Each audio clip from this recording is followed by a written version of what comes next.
So if you eyeball this graph, can you check whether this particular function is continuous or not?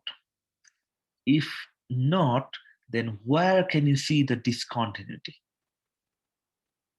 Can you just eyeball the graph? It will be a question in the homework, or you might see a question in the exam like this as well. Okay. Can you eyeball any discontinuity? Don't look at the solution. Excuse me. Don't look at the solution at the bottom. Can you just eyeball using the procedure using the continuity check Can you just eyeball it and see whether there is any discontinuity on this graph? If there is any, where can you locate one? Or if it's more than one, where can you locate those? Anyone? Isn't it at 3 and 4? And why do you think like that? Because the graph will get infinitely close to it, but it'll never hit it, so it like stops. So it's not continuous. I don't know if that made sense. Okay, almost. So you are saying that it's continuous everywhere apart from x equals 3 and 4. So what happens at x equals 6? I mean, my question is, how do you see that the function is continuous at x equals 6? I mean, what are the things you can check? There's not a asymptote at 6. Okay, that could be one of the requirements. But is that the only thing you need to check? Because if there is no asymptote at any point, does that mean that the function will be continuous there?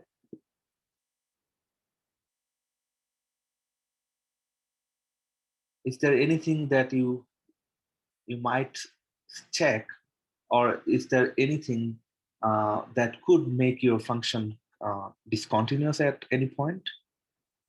You have to see if at that point if there's a defined value and if the limit exists. Exactly. Very good. Yeah. Because even though there is no asymptote here, we could have a hole here. We might not have a defined value at that point, right?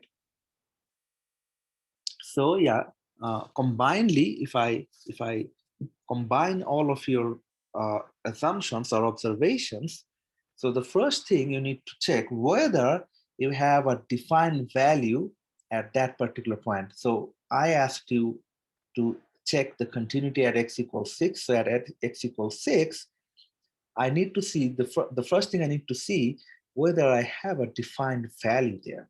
And fortunately, yes, we have a defined value because there is no hole here. Okay. The next thing we need to check is if we move from either side, if we approach to x equals 6 from either side, does it take us to the same place? Or in other words, if the left-sided and the right-sided limit is the same. And obviously, if we move from our left, I can see it takes us to this. If we move from our right, it takes us to the same place as well. So definitely, this graph or this function, I would say, is continuous at x equals 6. So if we check at any other points apart from 3 and 4, we'll see that it is going to be continuous at those points. And what happens at x equals 3 and 4? Yeah, definitely we have an asymptote here. So we can't really have a defined value there, that's for sure. Because since we have an asymptote at these points, x equals 3 and 4, the graph will go really close to these points, but it will not touch, neither it will cross it. So yeah, I guess I couldn't see the name. Whoever answered it first, yeah, you got it right. We have an asymptote and it's going really close to it. And it's not really touching, neither it's crossing it.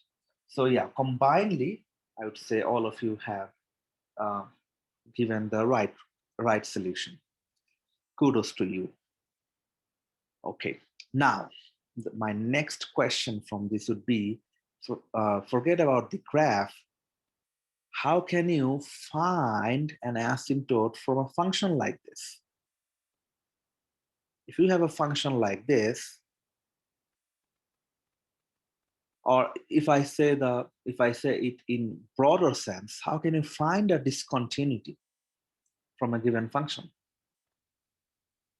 Is it by factoring the denominator? Okay, if you factorize it, what do you get?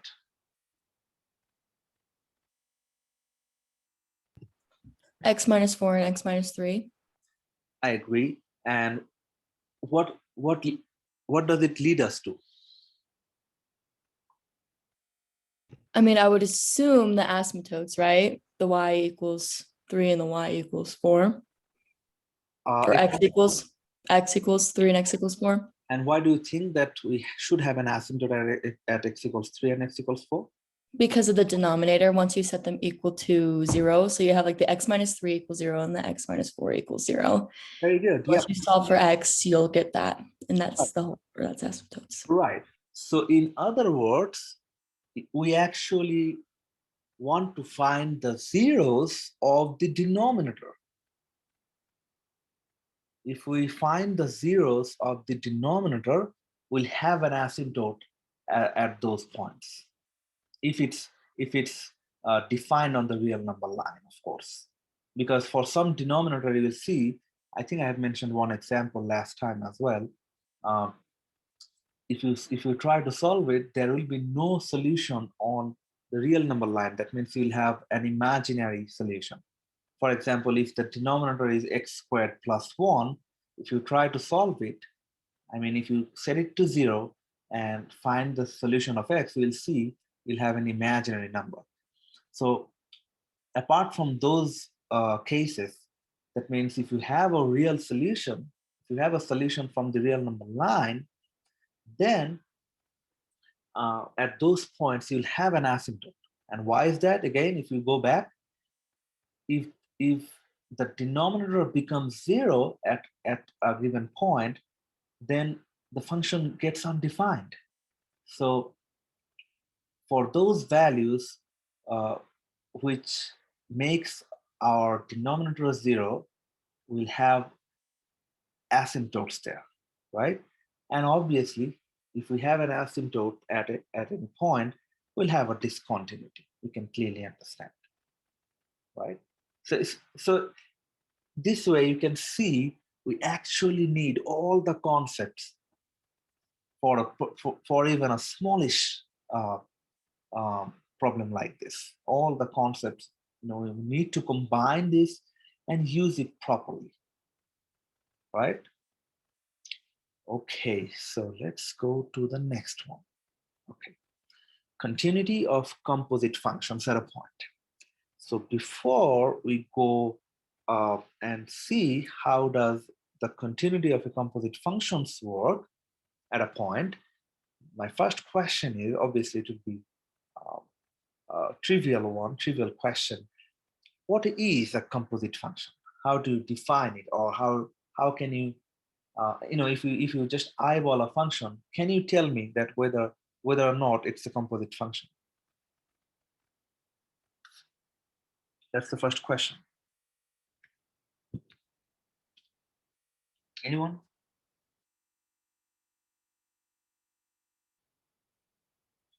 I think if the rule did not, if the rule that was given here is not obeyed, then we know it's not a composite function. I didn't understand. Would you please repeat it? Sorry about that.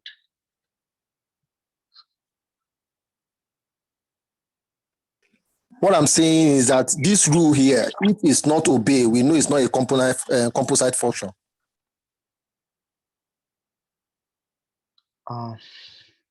Okay, anyone else?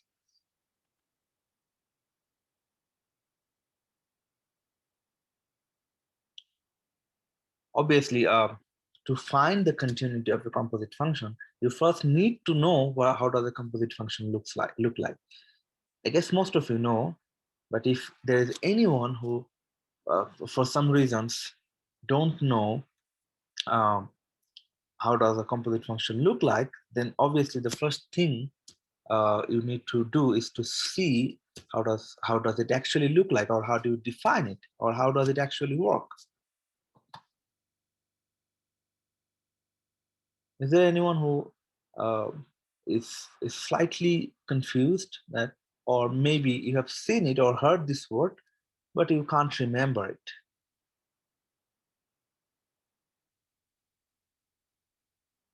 Otherwise, I'll move forward, because as I said, it's a trivial question, and you must have seen this in the algebra class. So, all good? Okay, so let me show you how does a composite function look like. So a composite function actually looks like this: f of g of x, or you might write it this way. This means you first evaluate a function and then plug it back into another function. Or in other words, if I say that in place of the x in the function on your left, you actually plug in the entire function g. Okay, we'll soon see examples if it's not making sense to you. Okay, but let's see first. Let's first of all see theorem 2.11, which says if g is continuous at a and f is continuous at g of a, then the composite function f of g of a is, or rather, the composite function is the composite function is continuous at a. Now, what does it mean? So let me show a graph real quick. Then we'll come back to it. Did they? No, they haven't showed any graph. Have they? No. Okay, so let me share my screen and show how does it work, algebraically at least. Okay, so I'll start sharing the screen of my iPad, and I'd like you to have this open, have the slide open.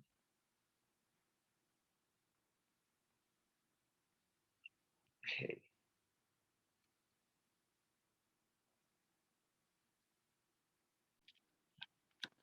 Okay, so any question from this?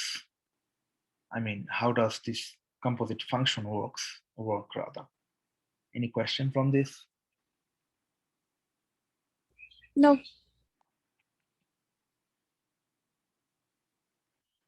Okay, now the theorem 2.11, I guess, is it?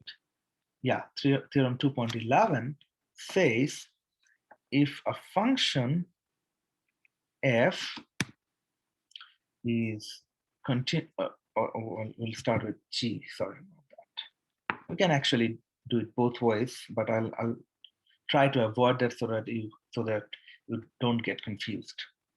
Okay, so if a function g is continuous at a,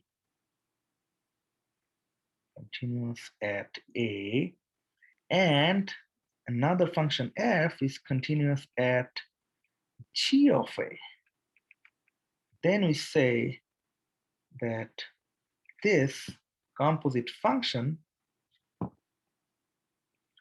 is going to be continuous at a as well. Now let's see the algebraic format of that. And we'll use the same two functions. Okay. So if I say this function g is continuous at 3, do you agree?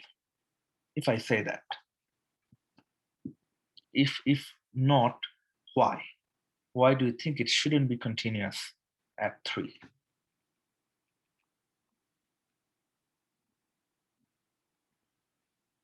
Do you agree that this function g is continuous at x equals 3? Can you tell me why? If you trust me that it's actually continuous, can you tell me why it should be continuous, even though you can't really see the graph?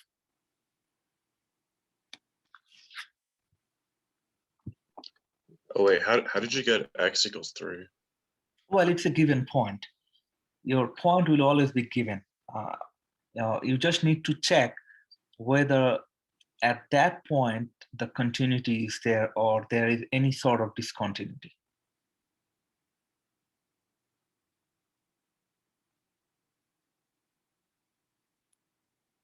So I'm just checking, or I'm asking you to check whether this function g is continuous at 3 or not. So how can you eyeball a function, or maybe you just need to some scratch work to see whether the function is continuous or not? Is it because they're both polynomials, so there's no point where x is undefined? Exactly, very good, yeah. Since it's a polynomial, it's actually continuous everywhere. There is no discontinuity at all. It's a polynomial, right? So it will be continuous everywhere on the graph. So if I say it's continuous at 3, I can easily say that, yeah, since it's continuous everywhere, whichever point I pick, it will definitely be continuous. Okay. Now we need to check whether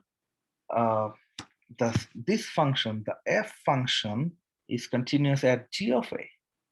Okay. Now let's calculate g of a. We have picked up 3 in place of a, so let's calculate g of 3. G of 3 is 2 times 3 minus 1, which is 6 minus 1, which is 5. So g of 3 is 5.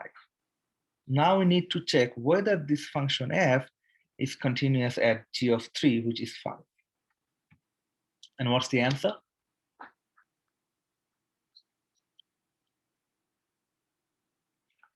Again, let me ask you the question again. So I'm checking whether this function is continuous at g of a.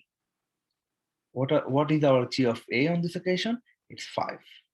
That means, in other words, I'm asking you whether this function f, this one, is continuous at 5, at x equals 5. It is, right? And why? Because when you plug in 5, you still get like a whole number, like a distinct number. Yeah, very good. Anyone else? Is there any straightforward reason? Yes, it's continuous because it is a polynomial. When we Exactly. substitute 5 into x, it will give us a whole number. Exactly. So in other words, we might say that since it's a polynomial, it's going to be continuous everywhere. So you don't even need to check it. But yeah, I think one of you said that since we plug in 5 in place of x and we still get a defined value, we can say that it's continuous. But it's not the only requirement though, because even if you have a defined value at that point, you might not have continuity there. So if you have a defined value, you still need to check the right and left side limit. But since it's a polynomial, you can straight away say that it is going to be continuous at that point because it's actually continuous everywhere. So the shortcut is whenever you see a polynomial, you can straight away say that, hey, this function is continuous. Whatever point you give me doesn't matter. Okay, that's the beauty of polynomials. But yeah, often you'll see that the questionnaire is avoiding a polynomial so that you actually compute and check the continuity. Okay. All right. so let's go to the next one. Theorem 2.12. It says if G is continuous at A and F is continuous at G of A, then the limit, let me use the white color, then the limit x tends to A, the composite function f of g of x is actually, if you find the limit x tends to A for g of x and then plug in the value in the first function, I mean in f, you'll still get the same result. Okay.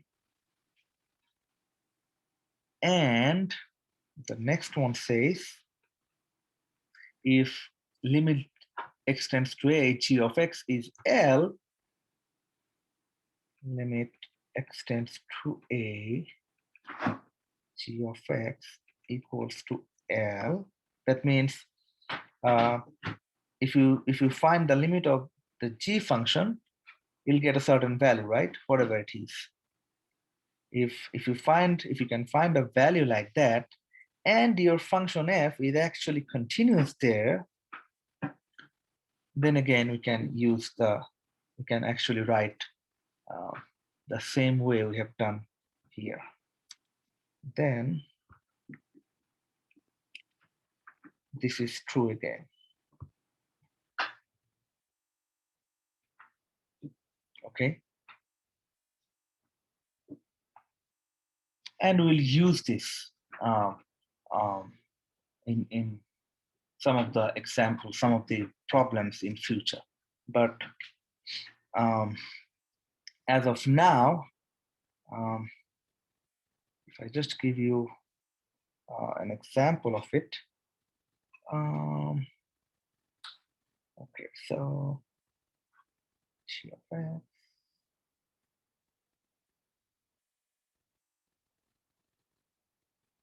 Okay, let's try the example we had. Okay. Oops, sorry. So we had f of x equals to, let's see how does it fit in the theorem. It will be a easy example though. Square plus 1 and g of x we picked, I guess, 2x minus 1. And on our left we have limit x tends to a f of g of x. Okay, so limit x tends to 5 f of g of x and limit x tends to 5. What's our f of g of x? I think we have calculated it. Yeah, here you go. 4x squared minus 4x plus 2. 4x squared minus 4x plus 2. So we can plug in 5 in place of this. Since it's a polynomial, we can straight away plug in the value. So 5 squared, oops, sorry, minus 4 times 5 plus 2. So it will be 4 times 25 minus 20 plus 2. So 100 minus 20, which is 80 plus 2. So it's 82. Okay.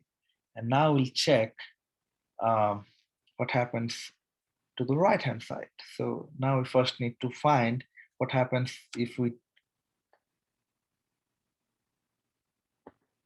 find the limit x tends to 5.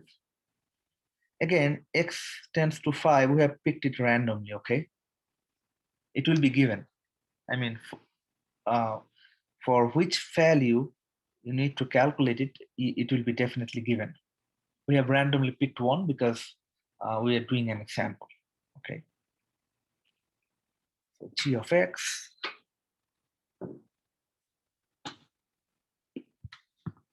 and g of x is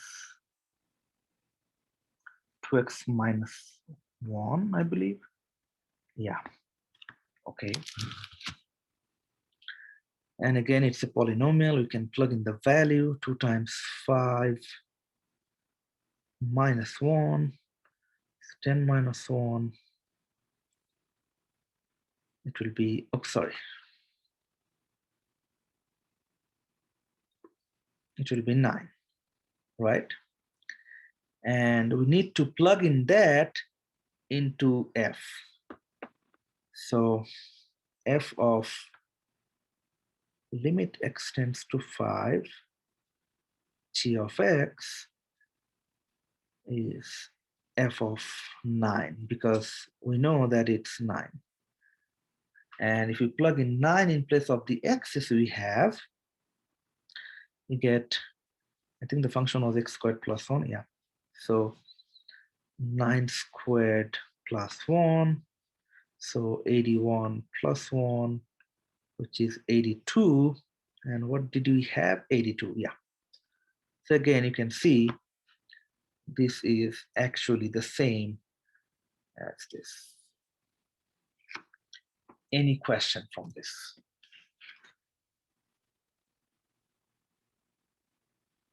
Anyone? Any question?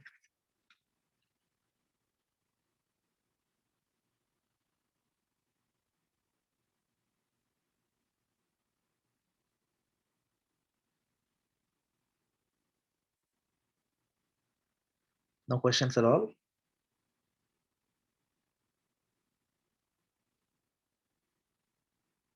Perfect. So let's move on then. The next we have is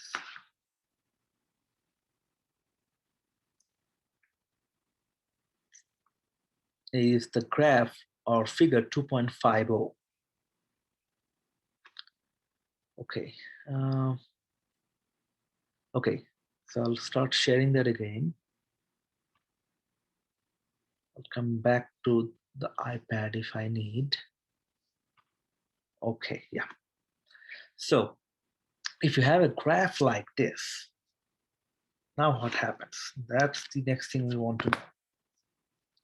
Okay. So if you move from your right, okay, if you move from your right towards this point A, okay, if you move from your right, I mean from this way, from this direction, if you keep going to A, and if you move closer to A, you can see we have a defined value there, and we can actually go without any interruption. We can keep going to this point A. But if we come from our left, there is no defined value or nothing of this function if we move from our left towards A, right? So we say that this function is right continuous at A, because if we are moving from the right, then you can see the continuity. But if we move from the left, we can't see anything like that. Okay. All right. The next thing is this. So now on this graph, if we move from our left towards this point B, you can see there's a defined value here, and it comes without any interruption. It doesn't have any hole, it doesn't have any break. You can actually start working from here and keep going towards this point if you're approaching from the left, right? So we say this is left continuous at B. Now, why did I say, or why am I actually mentioning this? So you can have different continuities, and these continuities we are talking about is actually at the end points. Now, what do I mean by end points? So If it's not a polynomial, then you actually have an endpoint of the function. If it's a polynomial, then definitely it's unending. And for some other functions as well, it doesn't have any end, like sine x or cosine x. It actually goes on and on. But for most functions, or for some functions at least, you will see there is an end to the graph, or we'll actually restrict a graph to some point, and will not consider anything beyond that. You might say we have a boundary. Okay, so the two endpoints on our left and right, we can check continuity at those 2 points as well. Let's see the definition first, and then we'll go back to the graph again. Okay, so if a function f is continuous from the right, that means if you move from your right, and if you can go to that particular point without any interruption, without any break or any hole, that means you have defined values everywhere. If you are approaching from the right, then we say it's right continuous.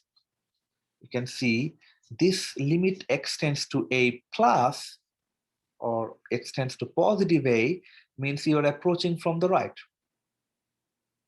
We have already seen this, right? And this needs to have a defined value, as I said. That means at a, f needs to have a defined value, and this right-sided limit has to be equal to that. We have already seen this in the definition of continuity, right? That the defined value at that point has to be equal to the limit at that point. So since we are only calculating one-sided continuity here, then that one-sided continuity has to be equal at that defined point. Okay. Oops. Sorry about that. Okay, and same goes for the left continuity, or left continuous at B. So if you're moving from the left, your left-sided limit has to be equal to that defined value at B, defined functional value at B. And that's what we have seen here. So for the left continuous, you can see if we move from our left, okay, the graph is slowly and slowly taking us here. So the left-sided limit is definitely this. And we definitely at B, the defined value for function is also this. So the left-sided limit and the functional value at B is the same. So we say it's left continuous.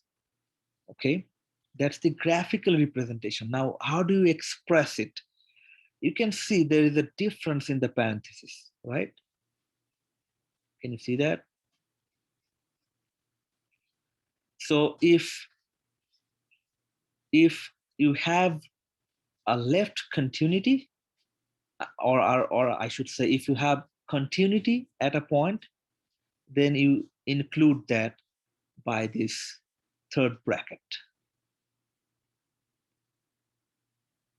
And if you don't have continuity at a point, I mean at the end point, then you use this first bracket. Okay. Since we have left continuity, that means we have continuity at this point B. At this point, the function is continuous. That's, you can see we have included that. You know, the function is continuous on this interval, but not including A.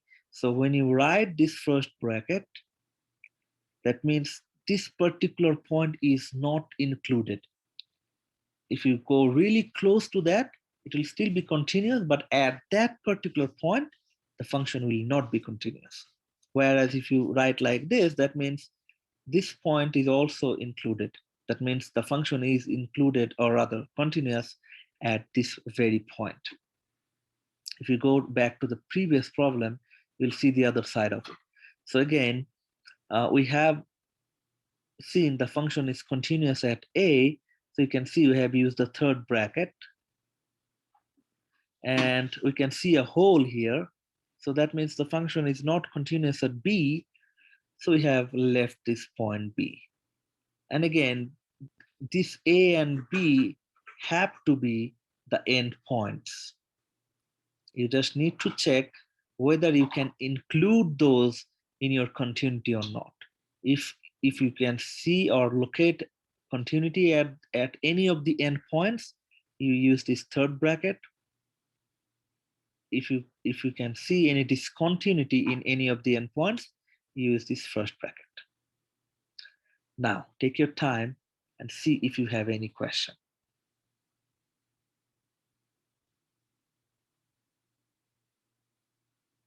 Anyone, any question? What if we have neither of the points? So would they both be in parentheses? Exactly, yeah, very good question, yeah. If you have a hole here as well, I mean, obviously we're talking about the endpoints only. If you have a hole here as well, I mean, if you have holes at both the endpoints, we'll just use the parentheses here. And vice versa, if you have continuity here as well, I mean, if you have continuity at both the endpoints, then you'll use the third bracket. Or how do you pronounce it? The third bracket, I mean this one. What do you say in America? I think it's a bracket. And this is a parenthesis? Yeah. Okay, because I'm sorry about that, because um, my English is actually British English. So in British language, we say this first bracket and this is the third bracket. Anyway, sorry about that. So yeah, No, it's okay. so it's a bracket and it's a parenthesis. So whenever you can see it's continuous at both the endpoints, you'll use brackets, okay? And if you see discontinuity at both the endpoints, so you'll use the parentheses, okay? And it actually works for even for both the endpoints. It doesn't need to be different all the time. It can be same, right? If you don't have a hole here, it would have been a bracket here instead of parentheses. Does it make sense?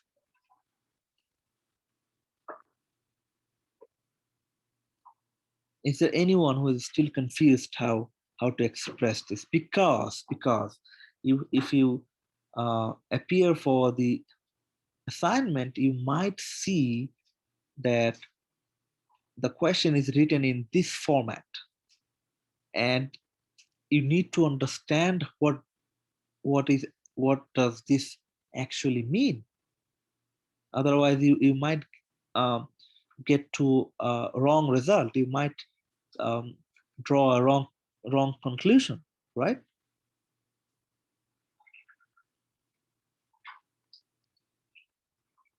Okay, so it's 10:04. Let's take a break for 5 minutes, and then we'll start continuity on an interval. Okay, so let's meet at 10:09.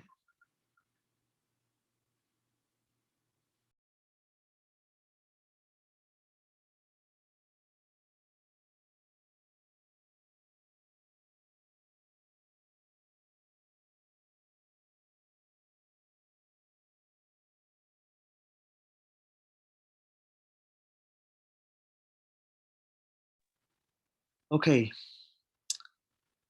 any question so far?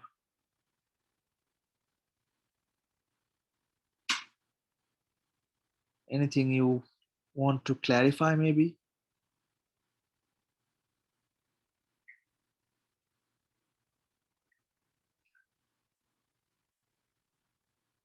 All good?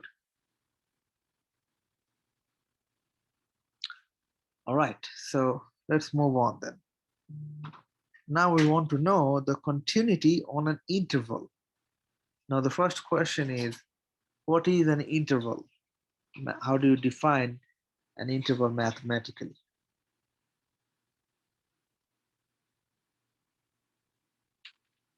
Anyone?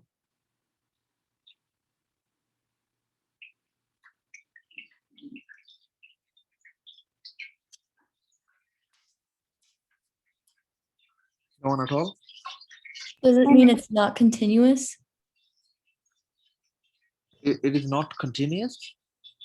I mean, like, is it not like a, I can't explain it. Never mind. No, you're good. It's like it's from one point to another, like in a time intervals, like from 5 to 6, Right, for yeah, example. exactly. Yeah. So again, an interval means an expression like this, where you will be given a boundary. You'll be given 2 endpoints. Okay, this will be the smallest value on our left. Mathematically, we have the smallest value on our left and the bigger value, the bigger amongst these 2 endpoints on our right. And we call this an interval. That means you'll be only considering all the facts, the limits, the continuity, and if anything else, you'll be only considering the values within these values. You will not consider anything beyond this. That means anything on the left of A and anything on the right of B. You'll not be considering any of this. You'll be considering the values within this values A and B. That means if this is your A, if this is your left endpoint, and if this is your right endpoint, that means it's the boundary you'll be considering. So you will be only taking values from this between from the values between A and B. You will not go left of A or right of B. You'll be restricted within this. So now we don't want to check the continuity for all the values. Instead, I might say, hey, can you check the continuity of a function from 3 to 6, or from 5 to 10, or for -5 to -5 to +5? Can you check the continuity within that interval? That means, what does this mean? This means that your function could be discontinuous, beyond that interval, but we don't really care. We just want to see what is happening within that boundary, within those given values. Okay, so the definition is a function f is continuous on an interval I. Again, the interval will look like this. It could be parenthesis and bracket, it could be bracket and parenthesis, or it could be the both endpoints could have parentheses, or both the endpoints could have brackets. So we could have 4 different cases. Can you see that? We could have 4 different cases, but all of these are intervals. And if you have an interval like this, and if your function is continuous on that interval, that means your function is continuous at all the points within those given points. Okay, that means if I contains its endpoints, continuity on I means continuous from the right or left at the endpoints. So that means if you move from the left, or if you move from the right to the endpoints, you will see continuity. You will see it's continuous. That means you will have a bracket instead of parentheses if it's continuous on that interval. Again, we have said that we can only use these brackets if the function is continuous at B. You can see the function is actually continuous at B, right? That means we can use brackets here. So if your function is continuous on that given interval, then it will actually mean if we move from the left or if we move from the right, the function will still be continuous within those n2 points, two endpoints. Any value within those two endpoints, any values within these two endpoints. Okay, there you can't have any break or any hole in between these two endpoints if you have a continuous function on that interval, or vice versa. That means if you're asked to find continuity within or rather on an interval, then you need to check whether or not you have a hole or a break on that, or rather within the two endpoints. Is there any hole? Is there any break? If not, then you can conclude that this function is continuous on that interval. Let me show one example, and hopefully it will make more sense. Okay, yeah, this one, it will be a good example. Okay, so I can subdivide this function f of x into two intervals, one from negative infinity to 0, and the other one is from 0 to positive infinity. You can see I have two pieces. It's a piecewise function. So that's why I have two intervals. Okay, can you see these two intervals? Okay, now I want to check the continuity of this function on these two intervals. Obviously, I have two intervals, as you can see, and since it's a piecewise function, you can clearly assume you'll have two intervals. We just want to check what's happening on these two intervals. So the first question is, what does this interval mean? Don't look at the graph, don't look at anything. Just try to understand what's going on with this interval sign, with these brackets and parentheses. What does it mean? That's the first thing we want to know.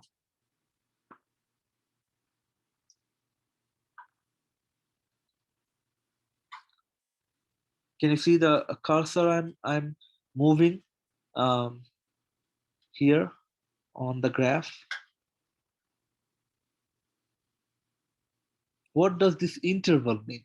That's the first question. So it means that the left side is going to go to negative infinity, and then it's going to stop at 0, but the point 0 is defined. Okay, yeah, you can say. So the first thing I want to mention is whenever you have infinity, you'll always use this parenthesis. For infinity, you can never use, I mean, on the real number line, you can never include infinity, at least in this level of study. In some advanced mathematics, we often include infinity as well, but again, that's advanced mathematics. In your level, someone is in the waiting room. Really? Okay. Okay, yeah. In your level of study, you can never include infinity. Okay. So whenever you see infinity, either side of the infinity, that means negative or positive infinity, you'll always use this parenthesis. You can never use brackets. Okay, that's one of the things you need to remember. Okay, what's next? The next thing is this infinity is really significant. It's actually giving us an idea. Whatever we have as the other endpoint, starting from that, you can actually go to infinity without any break. That means the function will be continuous up to that side of infinity. If it's positive infinity, that means it will actually be continuous up to positive infinity. If you have a negative infinity, it will mean it's actually continuous up to negative infinity. Okay, so this negative sign will signify that it's continuous. It keeps going. Okay, it doesn't have any break, any hole up to negative infinity. It keeps going without any break, without any interruption. Okay. Okay, now the next thing is, here we have a bracket instead of parenthesis. Now what does this mean?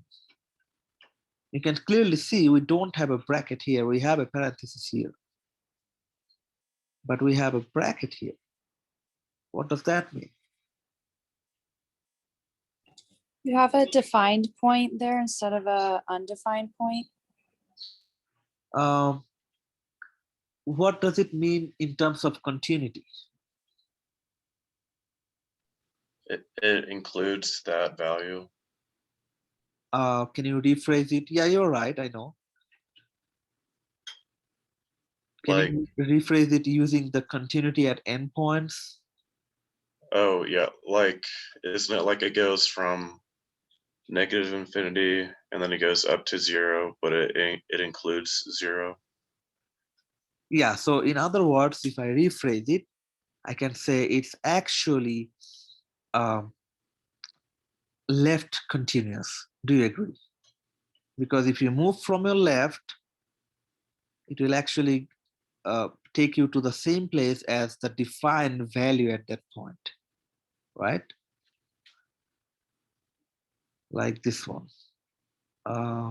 Yeah, like this one.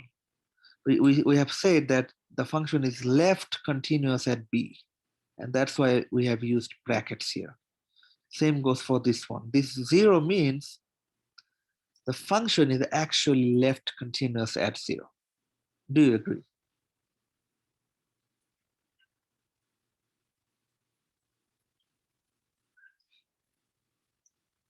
Okay, now if you see an interval like this, that means we can say that the function is continuous everywhere from negative infinity to 0, including the endpoint 0.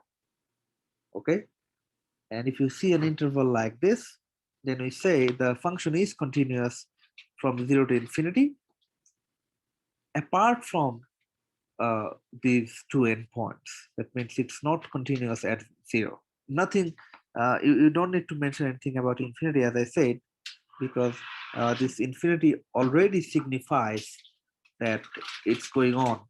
It doesn't have any end on the right. It doesn't have any end on the left, right? You don't need to say anything about that, but you need to say whether it's continuous at the other endpoint.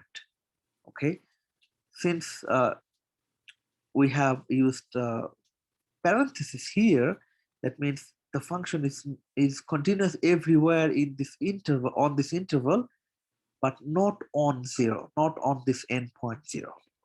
Okay, so this is what it means algebraically. Now if you can eyeball a graph, you can still, or rather you should still reach the same conclusion. You can see that there is a hole at 0, and then it keeps going, then it doesn't have any ending, then it doesn't have any break or any hole.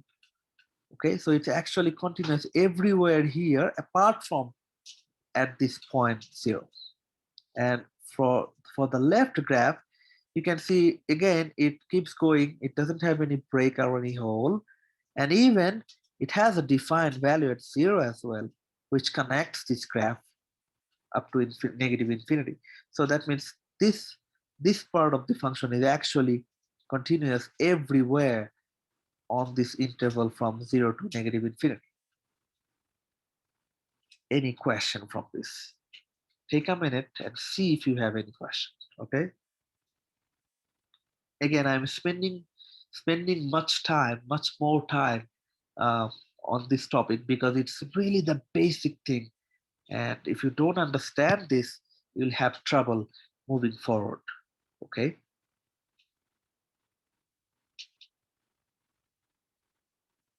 no questions at all?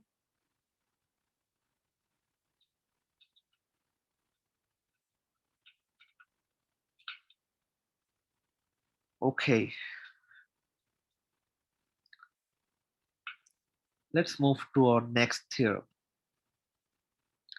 Again, I'm repeating myself, but if you somehow write something in the chat, and if you see that I'm not really responding, then please unmute yourself, because again, it's often difficult to keep an eye on the chat section when I'm actually um, presenting a slide.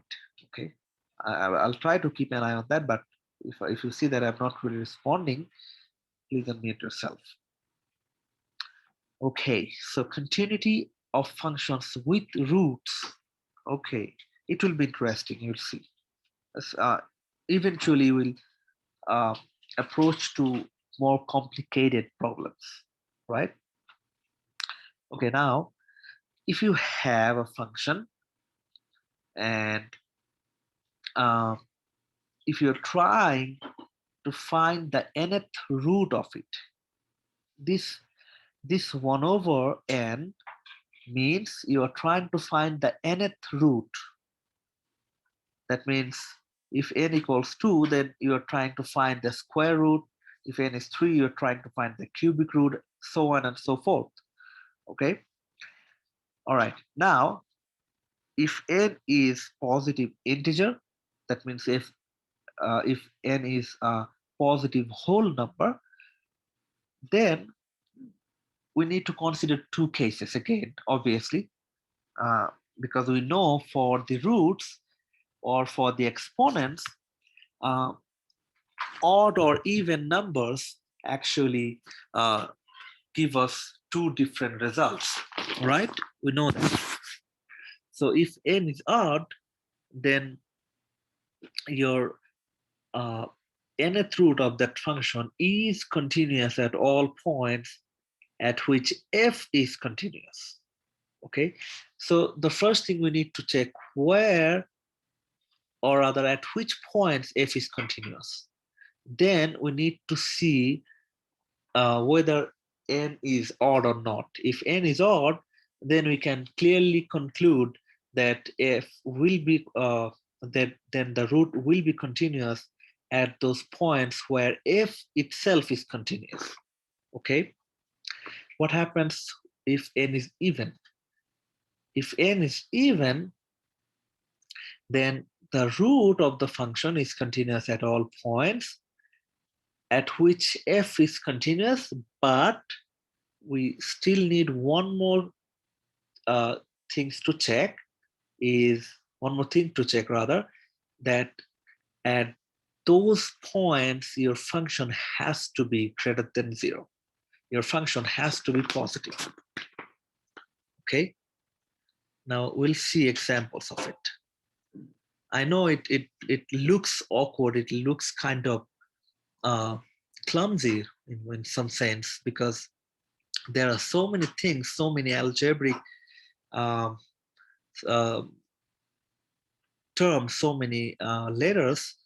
Often it's difficult to understand what's going on. But if we see the graph, hopefully it will make more sense. Okay, so this is a graph of this half circle, square root of 9 minus x squared. This is the graph of this. Okay, now what's the next thing we need to check here is what happens, what's the continuity of this function on the interval from -3 to 3. Okay, so the first question would be, what does this brackets mean? That the points are included. Exactly, very good. Now we need to check whether there is any hole or any break within this interval. At any point between -3 and 3. And if we eyeball it, we can see that it's actually going without any interruptions, without any break or hole, right? We have defined values for this function at any point within -3 and 3, including -3 and 3, right? So first conclusion we can make is that this function is continuous at, or rather on this interval -3 and 3, right? This function is continuous.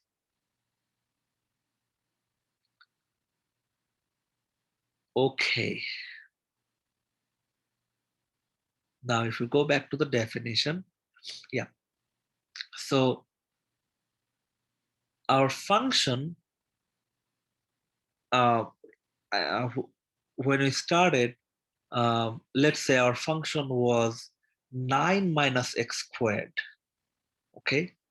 Let's say we have a function 9 minus x squared, and 9 minus x squared is a polynomial. You can see that, right? And a polynomial is continuous everywhere, right? And if you find the root of that, if you find the square root of 9 minus x squared, that means your n is even, right? Then this function, square root of 9 minus x squared, will be continuous everywhere as well. But one more thing you need to add is whenever the function is positive. That means this function is continuous, as I said, at all points where f is continuous. We already know that our f, 9 minus x squared, is continuous everywhere because it's a polynomial. So no worries with that. So our root will also be continuous everywhere, but it needs to be positive. That means we have to exclude the points where our function was negative.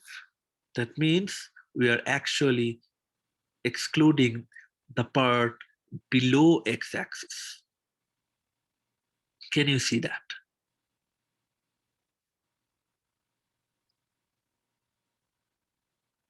And you can actually see that from the algebraic format as well. Okay. So this, anywhere on this graph, you can see the function is continuous. Do you agree? Right? Because it's Yes. above the x-axis. So that's what the theorem says. You'll see more examples. Don't get demoralized if you're not getting it in the first place, because you will see more examples and it will slowly make more sense. Okay, let's see if we can generate one more example.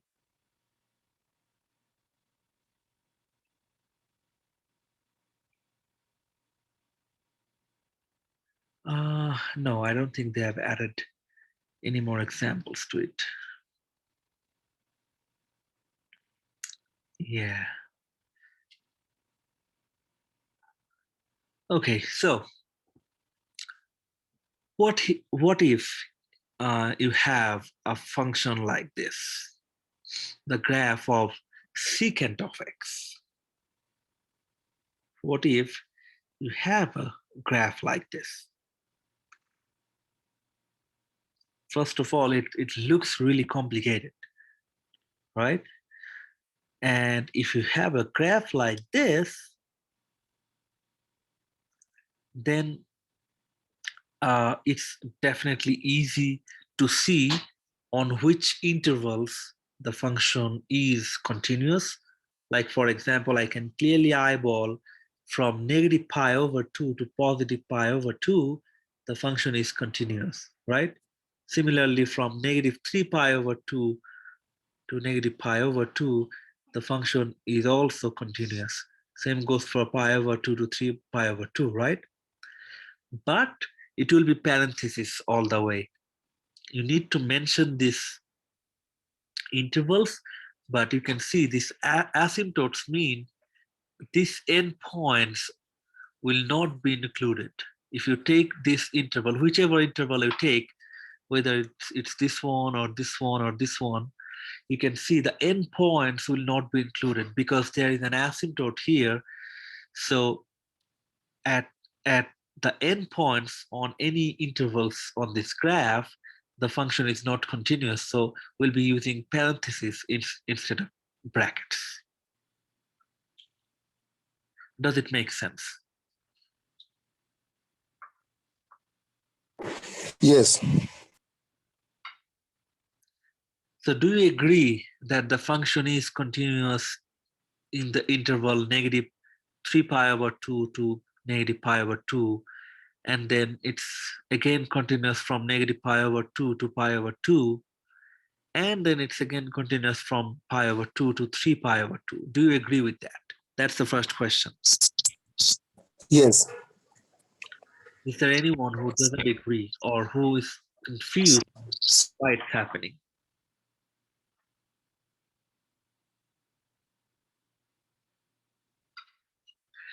Now, the next question would be, I mean, I can set up a question like this. I'll give you this graph, okay? And I'll say, hey, can you tell me where is this function continuous? Then how can you answer this? Yes. If you give us a question like this and ask if the function is continuous, I think based on the graph, according to the rules of the graph, the function will be continuous within its domain, within the domains of the both x and y axis. So we use that rules to answer it. We check the domain of the graph, then and knows where the function is continuous within that domain. Yeah, that's all right. But my question is, when I say that, please, or rather, have the intervals where this function is continuous, how can you write that? What's the way to write that? The question will ask you to write the intervals where the function is continuous. So you can see you have more than one interval. How should you write that then? Because it's continuous here, excluding the endpoints. It's continuous here, excluding the endpoints. It's also continuous here, excluding the endpoints. And same goes for negative infinity to not really negative infinity. If I give you a graph like this, you can only consider these three intervals. Yeah, we're not really considering anything beyond this. So you can consider these three intervals: 1, 2, and 3. So you have three intervals where it's continuous, excluding the endpoints of these three intervals. So my question is, can you write it? How can you combine it?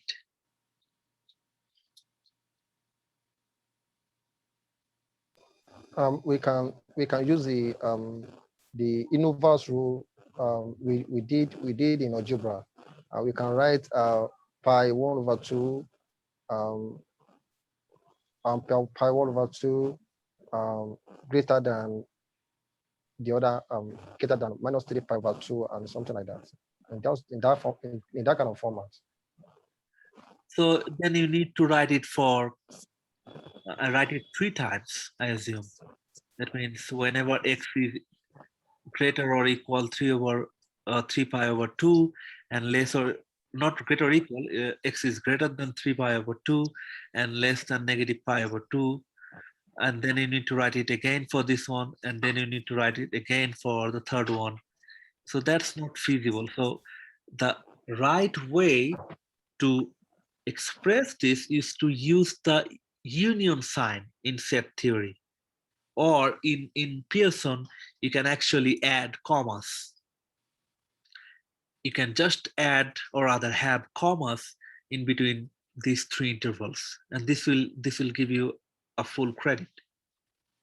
So that means when a question will ask you to find the intervals where this function is continuous, you just need to write like this: parentheses, negative 3 pi halves, comma, negative pi halves, parenthesis, then you add a comma, and then I write the next interval, and then add a comma and write the next interval.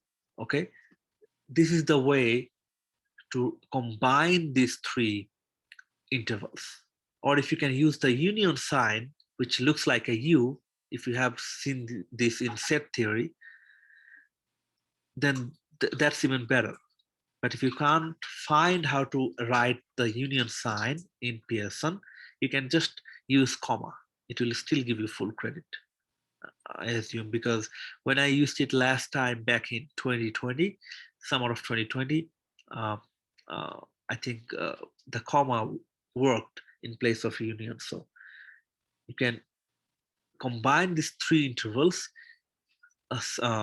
separating by commas. Okay. Any question from this?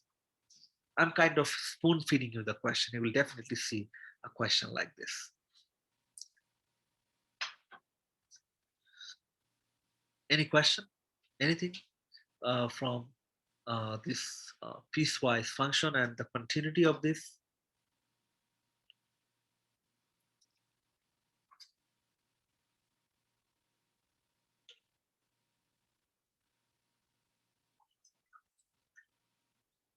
No questions at all? Okay, let's move on then. Okay, let's say you have a function like this. Okay, so this is, first of all, this is an exponential function. You can clearly see it's growing exponentially, right? Or even you can eyeball it from the algebraic format. You can see there is an exponent, so it will definitely be an exponential function, right? Okay, what happens to an exponential function? What happens to the continuity of it? So if you eyeball an exponential function, you'll see that there is no real ending to that, right? That means it actually goes from negative infinity to positive infinity. And it doesn't have any break, any hole, or anything like that. So what's the conclusion we can make, we can draw from it?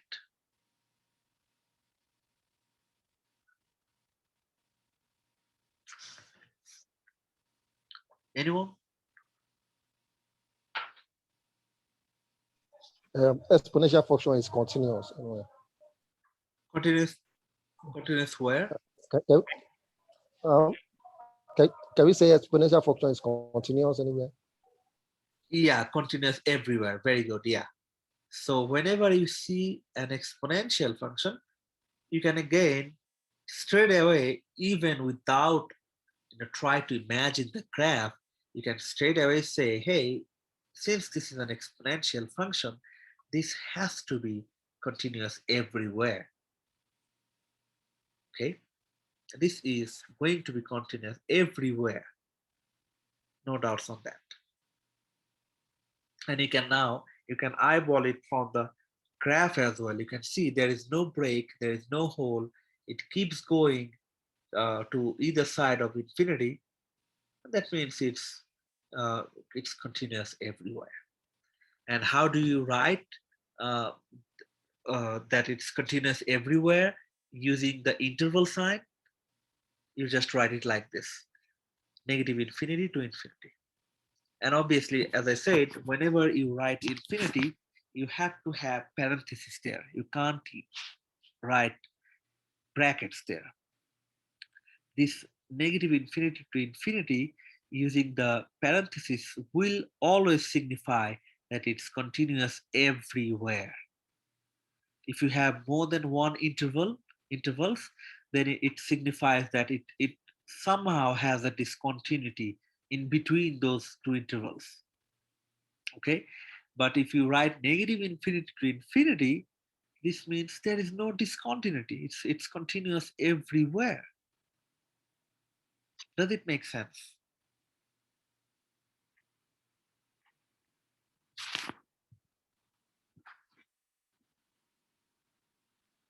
Any question from this?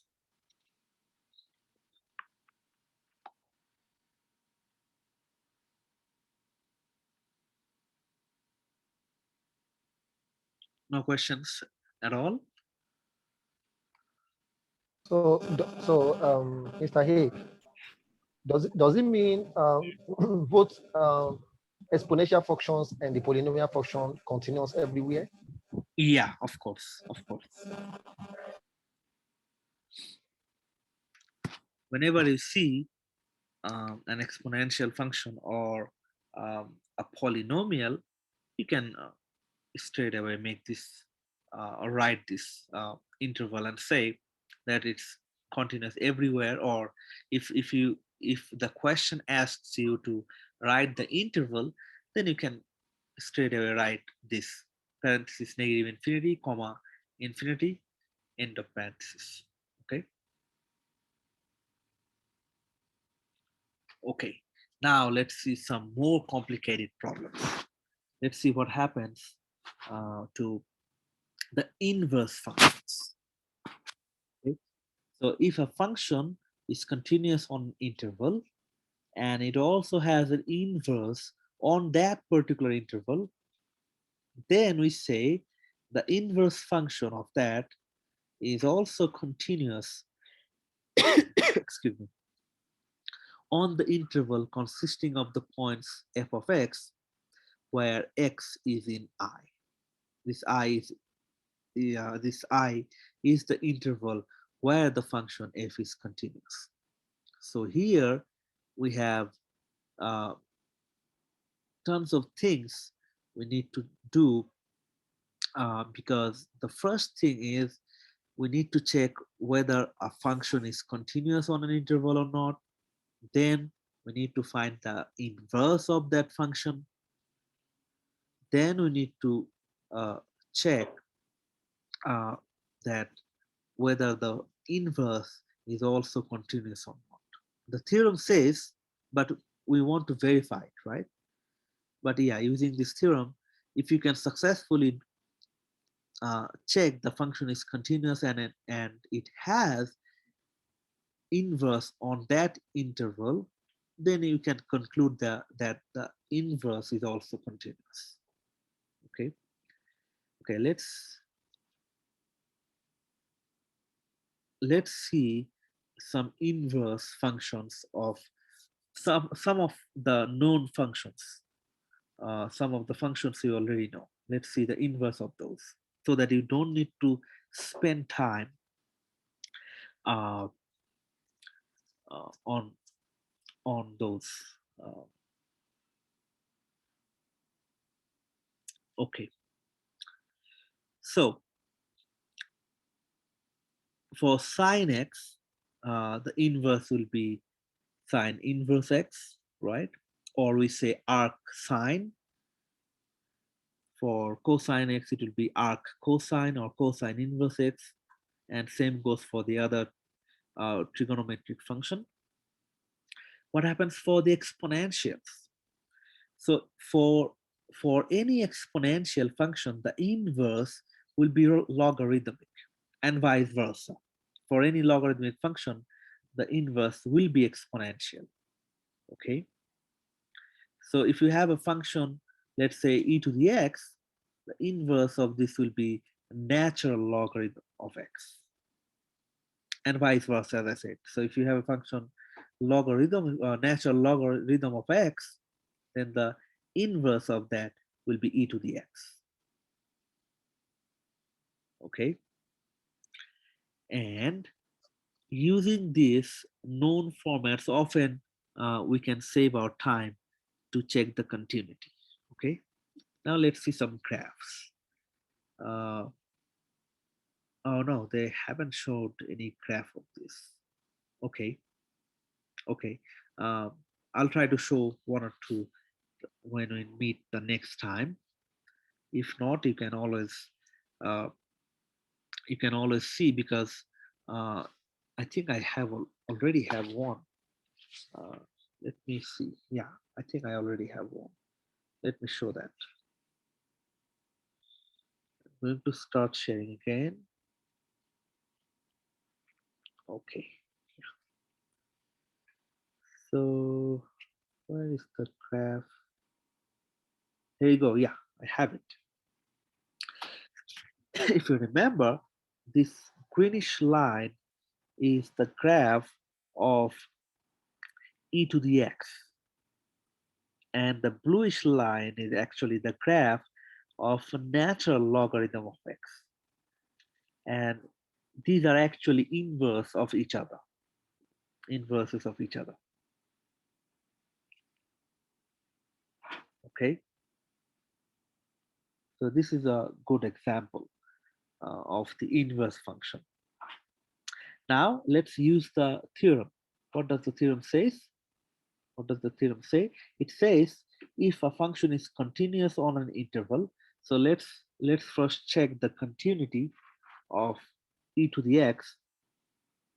So obviously e to the x, that means the greenish one, doesn't have any value beyond this x-axis. That means it's always positive. Can you see that? It doesn't have anything beyond this.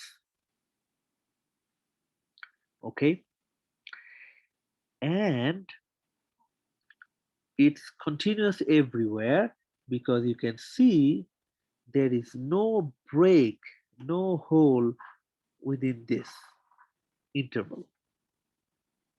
I mean, it has no break or no hole anywhere on this real number line. It keeps going either side. You can see this arrow sign. I have already uh, made this clear that it keeps going. It doesn't end. It keeps going on either side, and it's continuous, right? And where does it continuous? If I write using interval signs, it's continuous everywhere. Do you agree?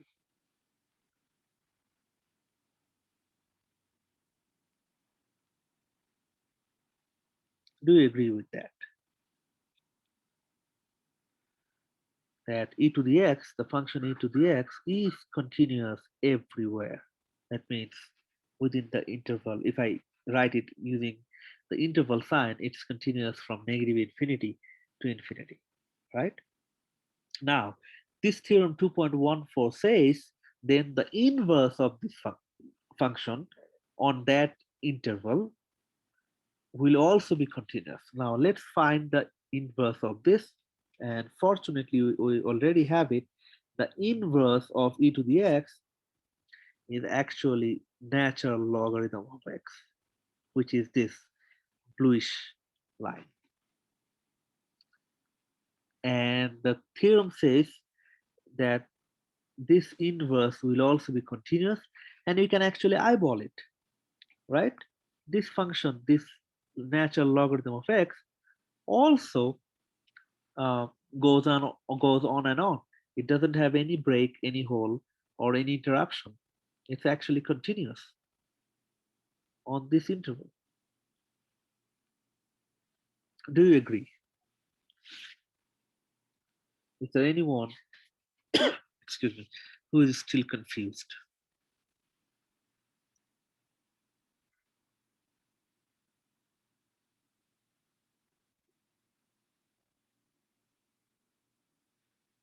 All good?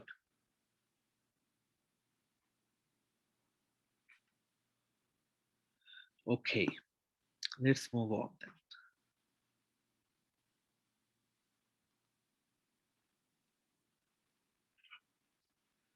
All right, next we have a really important theorem, which is the IVT, intermediate value theorem. It's really important, and we'll use it several times in future. Okay, so it says if if f is continuous on the interval a and b, from a to b, and L is a number strictly between uh, f of a and f of b, then there exists at least one number c within that interval ab satisfying the, the functional value of at c will be equal to L. Now, what does that mean? Okay, so this is what the theorem says. So this is the interval we're talking about from A to B. This is the interval we'll be considering, okay? And within this interval, we have continuity everywhere, okay? There is no break, there is no hole. It's continuous on this interval AB. And in between these points AB, we have a value, a functional value, let's say L, this one, okay? We have several values like this. Let's pick one randomly. And let's say this is L. This is the functional value, okay? What this theorem says is this L is actually the functional value at C, where C lies between A and B.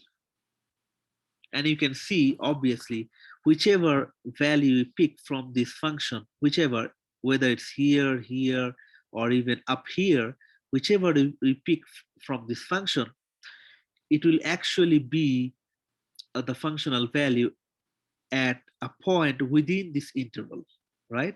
If you pick a value here, this will be the functional value. If you go straight down here, somewhere here, right? And it will still be in between A and B.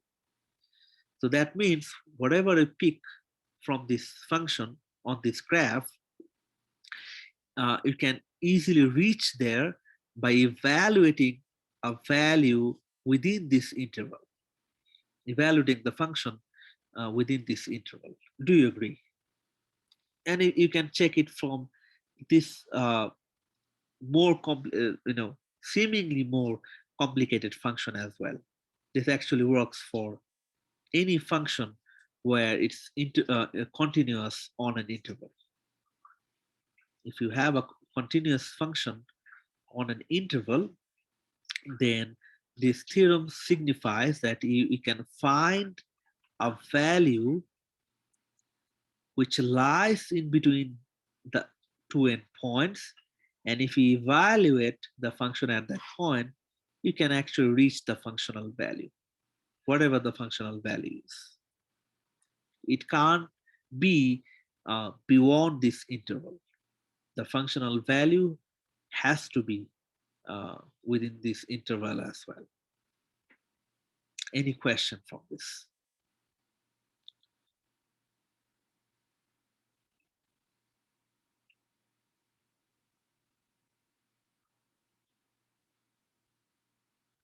No questions at all?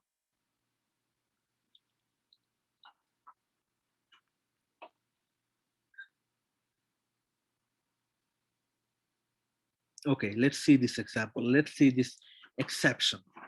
Okay. So first of all, if I consider this interval AB, is the function continuous on this interval? That's the first question. Is the function continuous on this interval AB? And why?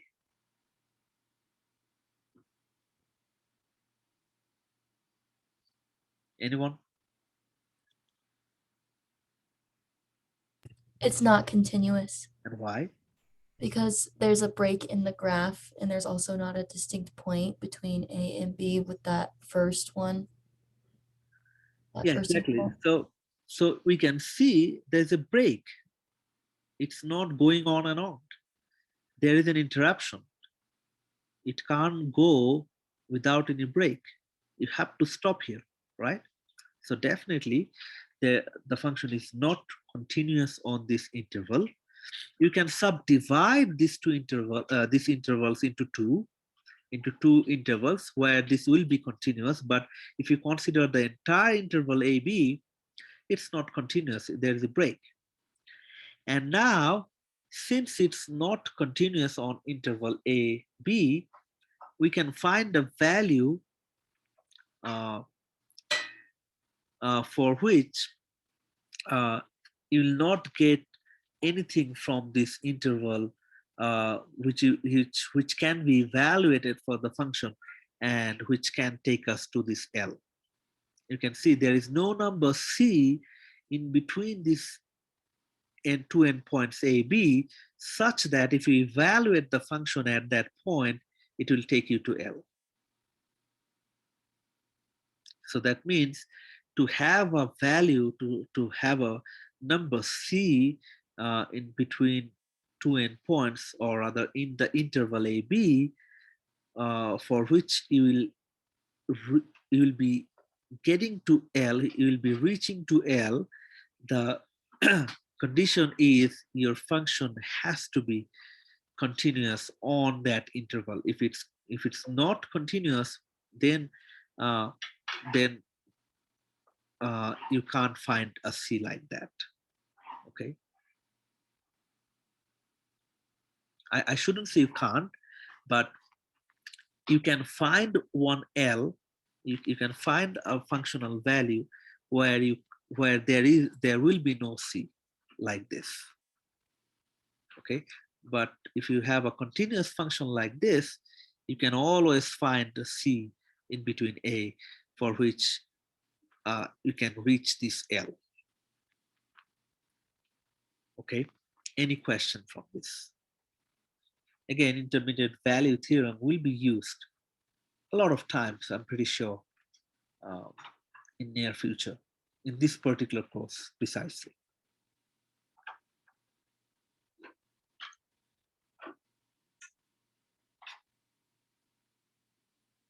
Any question from this? Excuse me.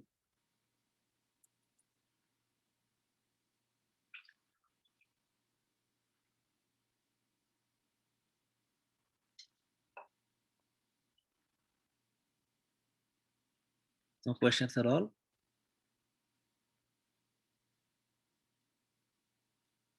Okay. So I don't think we have enough time to start the next slide. So what I want you guys to do is I'll soon post the slides from the next chapter.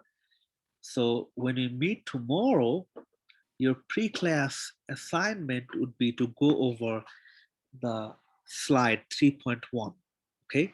The first slide of the next chapter.